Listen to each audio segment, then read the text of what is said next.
a ir comentando cada versículo según el tiempo nos alcance. Dice, por tanto, acordaos de que en otro tiempo vosotros, los gentiles en cuanto a la carne, erais llamados sin circuncisión por la llamada circuncisión hecha con mano en la carne. En aquel tiempo estabais sin Cristo, alejados de la ciudadanía de Israel y ajenos a los pactos de la promesa, sin esperanza y sin Dios en el mundo. Pero ahora, en Cristo Jesús, vosotros que en otro tiempo estabais lejos, habéis sido hechos cercanos por la sangre de Cristo, porque Él es nuestra paz, que de ambos pueblos hizo uno, derribando la pared intermedia de separación, aboliendo en su carne las enemistades, la ley de los mandamientos expresados en ordenanzas, para crear en sí mismo de los dos un solo y nuevo hombre, haciendo la paz. Y mediante la cruz reconciliar con Dios a ambos en un solo cuerpo, matando en ella las enemistades. Y vino y anunció las buenas nuevas de paz a vosotros que estabais lejos y a los que estaban cerca, porque por medio de Él los unos y los otros tenemos entrada por un mismo espíritu al Padre. Así que ya no sois extranjeros ni advenedizos, sino conciudadanos de los santos y miembros de la familia de Dios, edificados sobre el fundamento de los apóstoles y profetas, siendo la principal piedra del ángulo Jesucristo mismo, en quien todo el edificio bien coordinado va creciendo para ser un templo santo en el Señor, en quien vosotros también sois juntamente edificados para morada de Dios en el Espíritu. Ustedes pueden ver, está capítulo 2, es un texto que tiene mucha enseñanza y mucho que podemos aprender de él. Está mencionando un grupo aquí específicamente, dice el versículo 11, los gentiles en cuanto a la carne.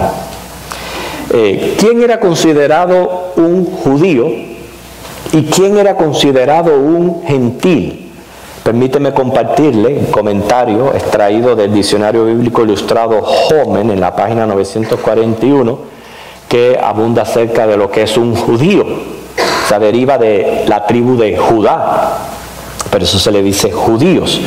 Pero originalmente el Yehudín hebreo aludía a los descendientes de la tribu de Judá y luego a aquellos que habitaban los territorios asignados a esto.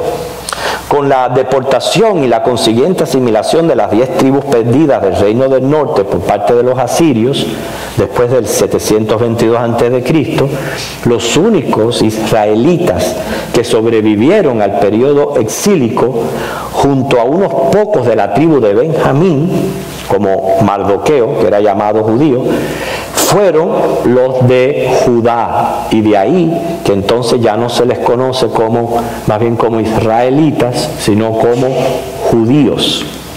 Ahora, gentil, según el mismo diccionario, en esta ocasión la página 682, son personas que por nacimiento no son parte de ese pueblo escogido de Dios, o sea, de Israel.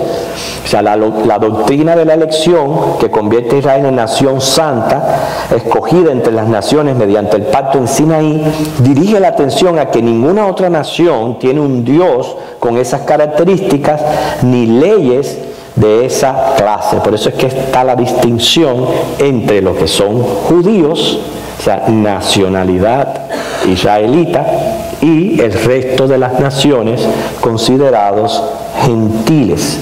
Pero la tensión entre Israel y las naciones se fue cada vez más incrementando. Recuerde, los judíos, ellos se volvieron un poco exclusivistas, creyendo que su Dios era de ellos y no lo podían compartir con nadie más. Por eso ellos consideraban que todo el que estuviera fuera que no fuera judío, eran gentiles, pero tristemente hasta les decían que eran perros. Así consideraban los judíos a los gentiles. Inclusive hay salmos, como es el Salmo 9, el Salmo 59, el 137, donde aparecen hasta invocaciones de maldición sobre los pueblos de la tierra. Así que vemos ahí claramente la tensión que siempre hubo, una marcada distinción entre judíos y gentiles, pero no en Dios. Dios no hace acepción de personas. Inclusive Salomón, en su oración de dedicación, cuando fueron a dedicar el templo, él estableció claramente que la puerta nunca se cerraría para los extranjeros que desearan servir al Señor. Eso se encuentra en Primera de Reyes 8, del 41 al 43. Por lo que el templo fue construido, un atrio para los gentiles, pero tenían una inscripción que advertía con pena de muerte que no podían pasar los linderos de ese atrio de los gentiles hacia el atrio de los judíos. Es interesante que era en ese atrio donde hacían mercadería con lo que eran los sacrificios, etc.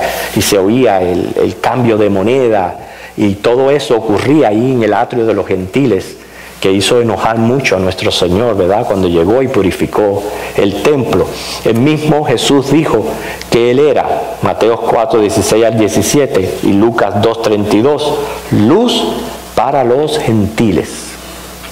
Él al principio dirigió su ministerio a los judíos, como hacía también nuestro hermano Pablo cuando llegaba a alguna ciudad predicando el Evangelio. Lo primero que hacía era ir a una sinagoga.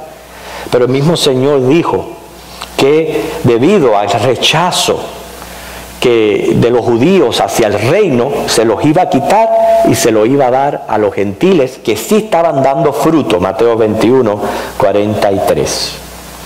Hermanos, después de la resurrección, cuando el Señor dio la gran comisión, Él involucró a todas las naciones.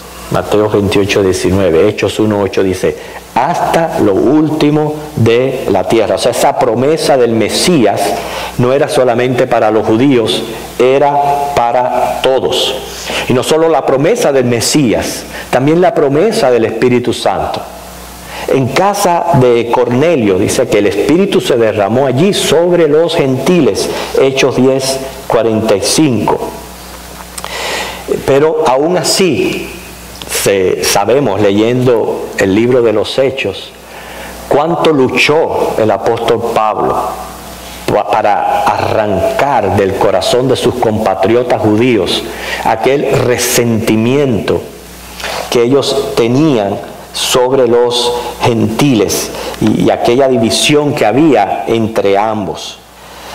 Se mostraron renuentes en admitir gentiles en la iglesia, excepto que se judaizaran, o sea, que recibieran el judaísmo.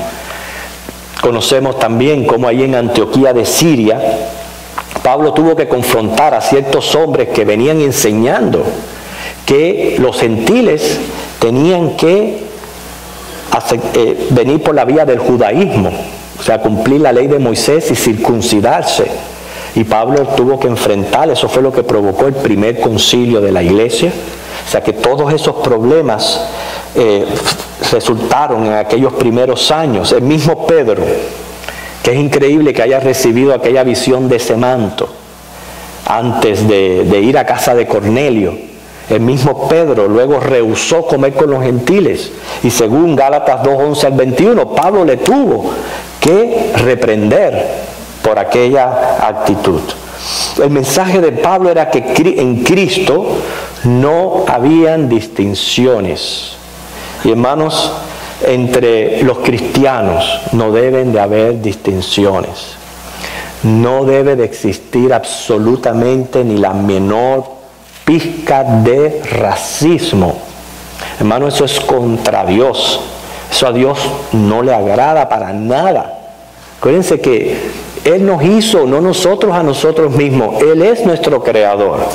Y lo que tenemos en la humanidad es diversidad, de la única raza que es la humana, porque dice que de una sangre fue hecho todo el linaje de la tierra. Entonces, les hablaba al principio en el devocional cómo el Señor nos manda a amar, es un mandamiento. Yo no puedo decir que yo amo si yo voy a tener esos sentimientos raciales y esas distinciones o hasta de clases sociales en mi corazón. O sea, nosotros como cristianos debemos de tratarnos a todos por igual, no tratar al que tiene dinero mejor que al pobre. Todas esas paredes deben de ser derribadas en el cristianismo. El mensaje de estos versículos de Efesios es contra estas distinciones, ya que en Cristo somos un solo pueblo, uno solo. En Apocalipsis, que sabemos que yo le digo como si fuera un portarretrato de lo que va a suceder en el futuro, y se puede apreciar a millones y millones de redimidos delante del Cordero, ya cuando todo esto acabe y seamos llevados al cielo y estemos allí delante del Cordero. Dice que allí va a haber personas de toda tribu, lengua, pueblo y nación. Fíjate que no dice, allí van a haber judíos y gentiles. No, ¿por qué? Porque hoy somos un solo pueblo. Primera de Pedro capítulo 2, versículo 9, cuando dice lo que somos en Cristo, que somos un linaje escogido, un real sacerdocio, una nación santa, un pueblo adquirido por Dios, tampoco está mencionando ni judíos ni gentiles, un solo pueblo. Por eso, en nuestro texto vamos a encontrar 7 recordatorios dirigidos a los considerados según la carne, gentiles. Y ya sabemos cuando dice el texto según la carne, ¿a qué se refiere? A nacionalidad. O sea, es obvio que existe Israel y que es el pueblo escogido por Dios. Esa fue su voluntad, de escoger este pueblo de entre muchas naciones y que sea un pueblo especial para Dios. Yo no me tengo ni que poner celoso ni que ponerme bravo porque no soy judío, pero hay que aceptar de que ellos son el pueblo especial de Dios y Dios tiene promesas para ellos. Dios está trabajando con ellos, tiene un plan para con ellos. Y según la carne, hay quien puede decir, no, porque yo soy judío. ¿Hay algún judío aquí? No, a lo mejor tienen algún antepasado que diga, no, pues yo sí vengo de judío. Mira el hermano, que bien levanta la mano. ¿De antepasados, hermano? ¿Sí? ¿Muy atrás o sí? Pero usted puede le dijeron que era de alguna tribu de Israel. Mira eso. Ok, muy bien. Hermano, los judíos están regados en todas partes del mundo. En nuestros países también hay judíos. Yo no soy judío. Entonces, ¿qué soy?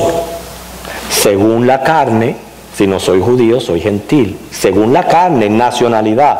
Pero cuando ahora se trata del cristianismo y de la fe, ya ahí no hay ni judíos ni gentiles. Ahí ya somos entonces un solo pueblo. Y Efesios capítulo 2, fíjense que el versículo 11 comienza diciendo, por tanto, acordaos, o sea, él quiere traerles a la memoria lo que sucedió, lo que eran en el pasado, de que en otro tiempo vosotros los gentiles, en cuanto a la carne, erais llamados en circuncisión por la llamada circuncisión hecha con mano en la carne.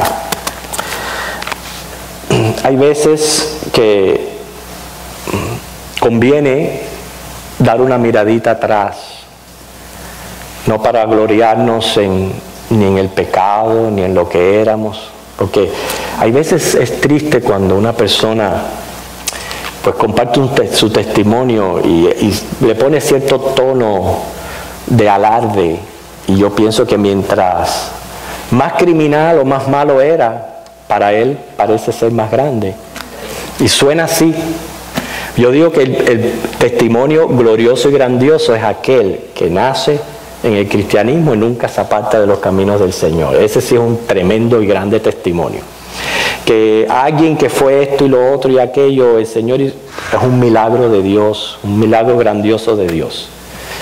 Pero mirar atrás nos ayuda a apreciar la gracia de Dios, lo que Él ha hecho con nosotros, lo que éramos y lo que somos, que no han sido logros propios, ha sido la obra del Espíritu Santo. Primero, la salvación en Cristo y luego también la obra del Espíritu Santo haciendo progresivamente cambios en nuestras vidas. Pero ahí Pablo les está mencionando cómo a los gentiles los llamaban incircuncisos.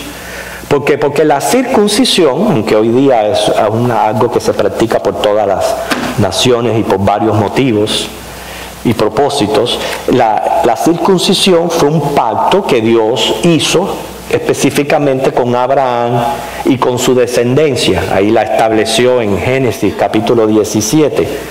Era más bien una señal de distinción como pueblo, recordándoles que estaban separados, exclusivos para Dios. Muchos recordamos lo que le pasó a Moisés con su hijo cuando iba camino a Egipto, que resulta ser que había sido negligente y no había circuncidado a su hijo y le estaban viniendo males. Y el pobre muchachito dice que la mujer de Moisés cogió una piedra afilada y fue y le cortó al pobre muchacho el prepucio y lo circuncidó para evitar que el mal continuara. Era una señal que Dios le había dado al pueblo de Israel, y para ello era muy importante la circuncisión. Por eso, como el pacto fue con Israel, el resto de las naciones los llamaban incircuncisos. Pero entonces eso suena feo, porque suena como si fueran excluidos, echados, como gente que no sirve. Pero Él les dice, ustedes antes eran incircuncisos, pero ahora, en esta nueva dispensación, ese pacto tiene una nueva connotación, según 1 Corintios 7:19, Gálatas 6:5 y Romanos 2:29, que dice, la verdadera circuncisión es la del corazón. Así que sí, antes eran incircuncisos, pero ahora la verdadera circuncisión es la del corazón. Y le sigue diciendo, recordando, en aquel tiempo estabais sin Cristo, alejados de la ciudadanía de Israel y ajenos a los pactos de la promesa, sin esperanza y sin Dios en el mundo. ¿Recordamos esos tiempos nosotros, cuando andábamos sin Cristo? ¿Cómo era nuestra vida? ¿Cambiaríamos un segundo de esta nueva vida en Cristo por todos esos años? ¿Volveríamos atrás? ¿Verdad que no? No vuelvo atrás, como dice el canto. He decidido seguir a Cristo. He decidido seguir a Cristo. No vuelvo atrás. No vuelvo atrás. No podemos volver atrás. Pero sí recordamos esos tiempos cuando estábamos sin Cristo. No teníamos esperanza, no teníamos seguridad de salvación, vivíamos en temor, egoístamente, pecando sin ningún tipo de remordimiento. Quizás nuestros sentimientos eran negros, oscuros, vicios que estaban dañando nuestra salud. Tantas cosas, ¿verdad?, que hacen las personas que están sin Cristo. Y así andaban los efesios en cierta ocasión. O sea que les recuerda la condición de lo que significa estar sin Cristo. No lo dice aquí él en Efesios, pero sabemos que estar sin Cristo es como estar muertos espiritualmente, separados de Dios. Y es equivalente a no ser ciudadanos del reino de los cielos. Él está mencionando aquí una ciudadanía, que es la ciudadanía del reino de los cielos, que debe de ser nuestro mayor tesoro aquí en la tierra, saber que pertenecemos al reino de los cielos, que podemos irnos en cualquier momento, porque sabemos que vamos a gloria, y no porque lo hayamos logrado nosotros por esfuerzos humanos, sino por haber creído en la gracia de nuestro Señor Jesucristo y en su sacrificio en la cruz. Todo aquel que no es ciudadano por nuevo nacimiento o regeneración, sabemos que en el diálogo que tuvo Jesús con Nicodemo dice que ni tan siquiera podrá ni ver el reino de los cielos. No es ni entrar, ni ver el reino de los cielos. ¿Qué significa haber nacido de nuevo, haber sido regenerado? Hermano, eso es una obra que no hacemos nosotros. Esa obra la hace el Espíritu Santo en nuestras vidas. Es algo que quizás no podemos ver, pero sí sentir. Y es algo que sentimos cada uno de nosotros, los creyentes, de manera personal. Por eso viene a ser un testimonio propio.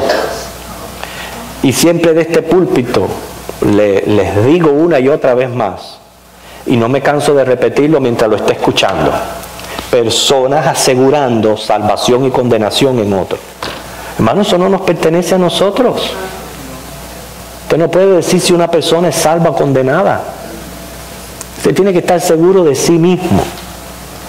Y el Espíritu Santo, según dice Romano, te va a dar a ti un testimonio de que tú eres un hijo de Dios. ¿Y cómo yo sé que yo soy un hijo de Dios? Porque según la Biblia, esto tuvo que haber ocurrido para yo ser un hijo de Dios. Lo primero fue, sin pensar en el llamado de Dios, sabemos que esto es un llamado de Dios, pero bueno, en lo que es nuestra parte humana, lo primero que sucedió fue que fuimos expuestos al Evangelio. Escuchamos el Evangelio. ¿Y cuál es el Evangelio? Que Cristo, Dios, murió en la cruz del Calvario para ser nuestro sustituto. O sea, para pagar nuestra condena de pecado. El hombre tiene que arrepentirse, o sea, reconocer esa condición de pecador y convertirse y pedir perdón, confesar a Cristo como Señor y Salvador. Cuando eso está ocurriendo, a ver, no lo vemos, pero está ocurriendo un milagro. Así como el nacimiento biológico es un milagro de Dios, también lo es el espiritual. El Espíritu Santo está regenerándote, o sea, dándote una nueva naturaleza, de manera tal que desde ese momento ya tú no piensas igual, no sientes igual, no haces las cosas que hacías antes, o por lo menos hay cierto control de apetitos que antes dominaban, y ahora todo eso cambia. A la perfección no. Quizás en ese mismo momento hay un impacto grande en nuestras vidas cuando la gente se quiere comer la iglesia, la Biblia y la oración y todo lo que existe, y de buena primera empieza de nuevo a bajar y a bajar hasta que... Pero porque ocurre algo tan grande y milagroso que es como una inauguración espiritual en uno, que uno sabe que la experimentó. No me lo tienen ni que decir, pero uno sabe que lo experimentó. En otras palabras, yo sé que yo no soy igual, que yo no soy como era antes. Y eso ocurre precisamente cuando viene a Cristo en nuestra vida. Antes, sin Cristo, no éramos ciudadanos del reino de los cielos. Pero una vez en Cristo, que hemos nacido de nuevo, como garantía ya tenemos esta ciudadanía. Dice el versículo 13, pero ahora en Cristo Jesús, vosotros que en otro tiempo estabais lejos, habéis sido hechos cercanos por la sangre de Cristo. ¿Ve que es el sacrificio de Cristo lo que hace, provoca esta cercanía? ¿Qué quiere decir estábamos lejos? Estábamos separados de Dios. Nuestros pecados, nuestras iniquidades nos dividen de Dios, nos separan de Él. Porque Él es santo y yo soy un pecador. Él es blanco, yo soy un color oscuro, no puede haber término medio. Hay separación, hay división entre nosotros y Dios. Pero fíjate, fuimos cercanos. Quiere decir, esa palabra más bien está apuntando al proceso de justificación que lo logra la sangre de Cristo. ¿Por qué lo logra la sangre de Cristo? Cuando usamos el término justificación, ya esto es un término legal, que lo que está indicando es el ejercicio de justicia. El Señor bien claro se lo dijo a Adán y a Eva cuando pecaron. Si comes de ese árbol, ciertamente morirás. O sea, si comes de ese árbol, vas a estar separado de mí por la eternidad. Esa es la muerte. Adán y Eva comieron, quedaron separados de Dios. Viene Dios, los redime por el sacrificio, etc. Comienza todo ese proceso de... Pero eso mismo está ocurriendo en la vida de todo ser humano. Por pecadores estamos separados de Dios. Dios dice, el alma que pecare morirá, ciertamente morirá. Entonces, para que se cumpla justicia, tiene que ocurrir una muerte. Esa fue la muerte de Cristo. Y al derramar su sangre es lo que nos justificó ante el Padre. ¿Por qué nos justificó? Porque cumplió con toda justicia. Lo cumplió en nuestro lugar. La idea es, Dios no es un Dios que va a dar por inocente al culpable o que nos va a decir, ok, está bien, ustedes son pecadores, sigan haciendo lo que quieran, que está bien, yo los voy a perdonar así nomás. Ok, yo soy bueno, yo los perdono. Aunque hagan y digan y me maldigan y hagan lo que sea, está bien, no importa, yo los perdono. ¿Qué clase de Dios es ese? Él es justo. ¿Qué clase de Dios fuera si Él nos dijera, no hagas esto porque si no te viene una consecuencia, y luego nosotros vamos a hacer precisamente lo que Él no quiere y que nos deje sin consecuencia? ¿Dónde está su palabra? Pero no, Dios es justo. Y sobre todo, hermanos, hay que tomar muy en serio la palabra de Dios, la Biblia. Cuando usted lea la Biblia, lo que usted esté leyendo, tómelo muy bien en serio, porque eso es palabra de Dios. Y Él va a cumplir lo que Él está diciendo ahí. No se deje engañar por gente hoy día que inclusive están predicando de una manera tal la gracia que están echando prácticamente por debajo la justicia de Dios. Y no están respetando a Dios en el ejercicio de su justicia. Tenemos que tener mucho cuidado. Nosotros estamos bajo la gracia porque Cristo pagó por nuestra justicia. Él nos justificó. Si no fuera por esa justificación, no estuviéramos gozando esta gracia. Les digo todo esto porque dice el versículo próximo, porque Él es nuestra paz, que de ambos pueblos hizo uno, derribando la pared intermedia de separación. Esa paz aquí a la que se refiere es a la que dice Romanos 5 y 1 al 2. Justificados pues por la fe, tenemos paz para con Dios por medio de nuestro Señor Jesucristo. Esa es la gloriosa seguridad que tenemos nosotros los creyentes cuando hemos creído en Cristo. Nosotros profesamos una total seguridad en nuestra salvación, o sea que no la perdemos. ¿Por qué? Porque es dada por gracia. Y si la condición es la fe y yo he creído en esa gracia, pues yo no tengo por qué dudar de las promesas de Dios. Y su testimonio es que el que tiene al Hijo tiene la vida. Entonces eso me tiene que dar a mí completa paz, seguridad, quitar temor, estar quieto en cuanto a nuestra salvación, porque es por gracia. O sea que aquí nos está enseñando que la salvación no es por pertenecer a cierto grupo o a cierta raza, sino que es dada al creyente. Y eso no importa su nacionalidad. El judío, por el mero hecho de ser judío, no quiere decir que ya sea salvo. No. El mismo judío, tiene que venir a un encuentro personal con Cristo y recibirle como Señor y Salvador. Lo tuvo que hacer ayer, lo tiene que hacer hoy y lo va a tener que hacer en el futuro, aunque Cristo venga por su iglesia y se lleve su iglesia. El proceso es el mismo. Tiene que venir a Cristo, creyendo y recibiéndole como su Mesías, como Señor y Salvador. O sea, Dios no hace acepción de personas ni tiene hijos predilectos. En 1 de Juan 1, 12 al 13 dice que a los que les recibieron les dio la potestad de ser hechos hijos de Dios. No está mencionando ni judíos ni gentiles, sino hijos de Dios. Ahora, en todas las familias, y ojalá que no fuera así, siempre hay hijos. No vamos a hablar más de los hijos. Vamos a decir que son más obedientes que otros. No vamos a decir que son desobedientes. Hay hijos más obedientes que otros.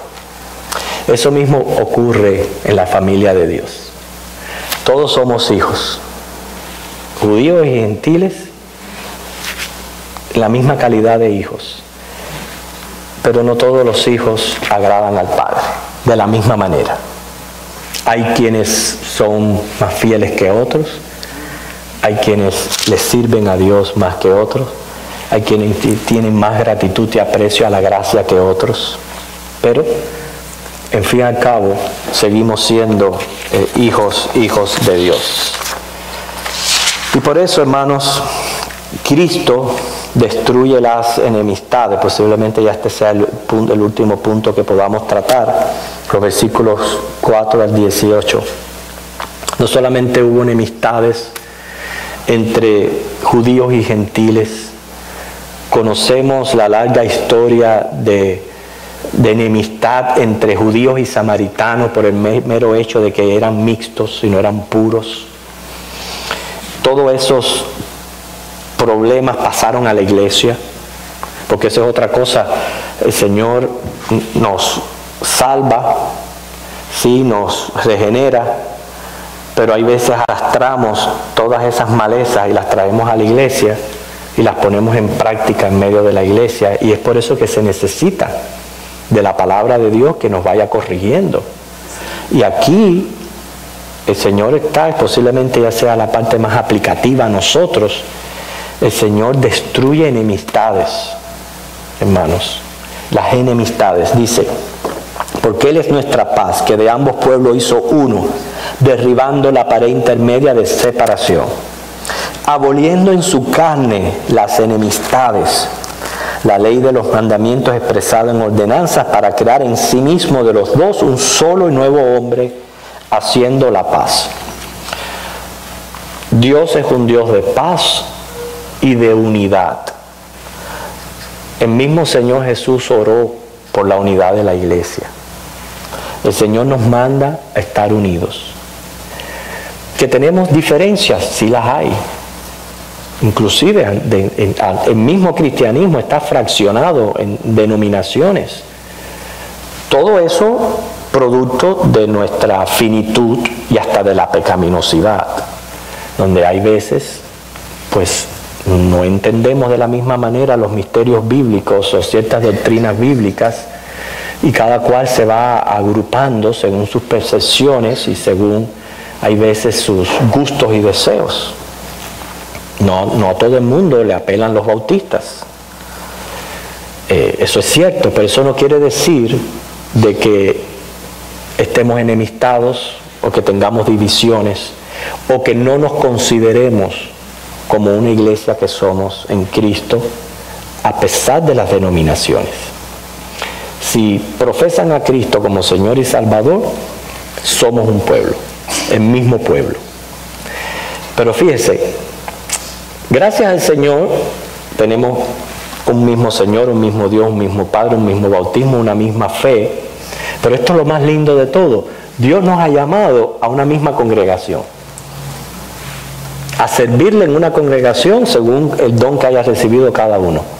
Entonces, eso debe de fortalecer más nuestros lazos, de que si toda la iglesia debe de estar unida y en paz, y no deben de haber enemistades, mucho menos dentro de la congregación.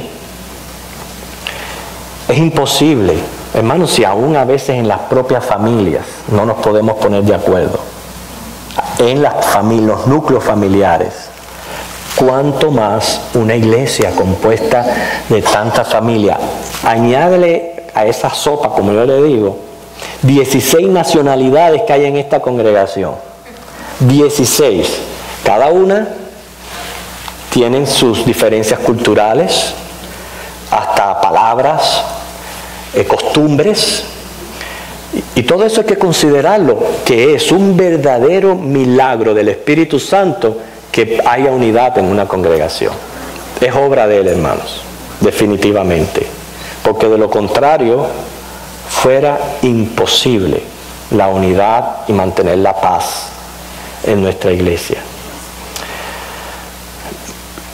El mensaje de esta lección es que la semana que viene vamos a continuar abundando en todos los demás temas que nos quedaron, es que nos autoanalicemos nosotros. Yo no puedo ser responsable por las emociones o la actitud de otra persona hacia mí. Yo conversaba con el hermano Medrano que yo no sé por qué me resultan enemigos de gratis. Yo no les hago nada mal a nadie. ¿Pero por qué? Si yo trato de cuidarme, de no ofender, de tratar a las personas, pero me resultan enemigos, y enemigos fuertes, hermano. No sé por qué. Yo no puedo tener control de eso. Yo eso no lo puedo controlar. Pero yo lo que sí puedo controlar es mi corazón, y que yo no sea el enemigo de otra persona. Más bien yo soy el que me tengo que cuidar. Y inclusive si me resultan enemigos, pues esmerarle en tratarles muchísimo mejor. ¿Por qué? Porque es la galleta sin mano que damos, y es mostrando la verdadera esencia del cristianismo. Pero más que eso, es en cumplimiento de la misma palabra de Dios que nos dice que amemos a nuestros enemigos y oremos por ellos. Entonces esa es prácticamente la lección que tenemos aquí. La semana que viene vamos a abundar más en este punto, pero Cristo destruyó esas enemistades que hubo por siglos entre judíos y gentiles, judíos y samaritanos. Lo quisieron llevar después a la iglesia. Y por obra del Señor todo eso se pudo quitar. Pero ¿por qué? Porque Jesucristo quitó esas paredes. Entre nosotros no deben haber paredes que nos dividan, hermanos. Recuerde, si Dios nos ha puesto en esta congregación, estamos convencidos, conscientes, que no fui yo quien me puse, que fue Dios quien me trajo aquí y me tiene a mí aquí. Entonces yo tengo que ser un colaborador y un promotor de la unidad y la paz en esta congregación. Y si alguien viene a traerme algo, que se tropiece con los cuernos de los toros de Esopo. Exactamente. ¿Ok? Bueno, que el Señor les bendiga.